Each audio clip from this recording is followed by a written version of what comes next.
Hello everybody, we're making spaghetti with meat sauce, so we're putting some meat into the pan.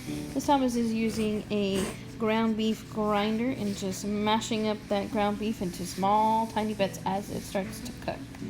Now as it starts to cook, she's going to use some pepper and some salt in order to help the meat out and give it a little extra flavor. Just a wee bit. And mash, mash, mash, mash, mash. And see all that oil and water that's coming out of that ground beef? We're going to drain that out in the sink. So we're going to put it in a strainer with a piece of tin foil down at the bottom so all the grease goes in the tin foil and not down the garbage disposal. We're going to put the ground beef back and keep mashing, mashing, mashing it up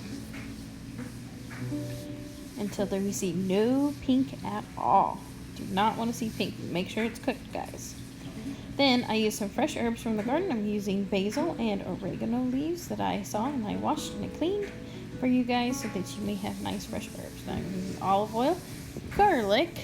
We're going to cook the garlic until it starts to plume, nice and sizzling.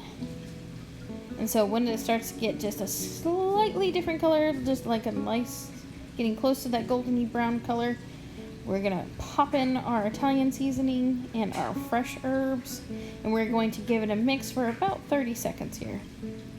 Now I added my petite tomatoes in, pouring that in, giving it a nice good stir. And I let this cook for about a minute or two, and then I added some salt to help the tomatoes release flavor.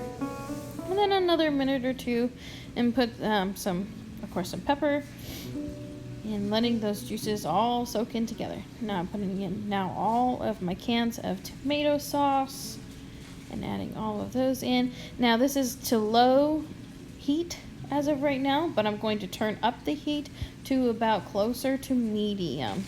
And then it's going to really start to boil or get a little hotter. Now you can also go to medium-high heat to really just get it first started. Put a lid on it so it doesn't splash in your face. Do a taste test, see if you need anything. I felt like it needed more Italian seasoning, so I added a little bit more. Later on, I added also some onion powder too, just to give it some of that flavor, because I usually cook with onions, but there are some people who don't like them, so it does give it quite good flavor. So giving it some love, adding some more pepper to it, because I felt like it needed a little bit more spice. Always as a cook, you always do taste tests and see what you need in there and kind of change it.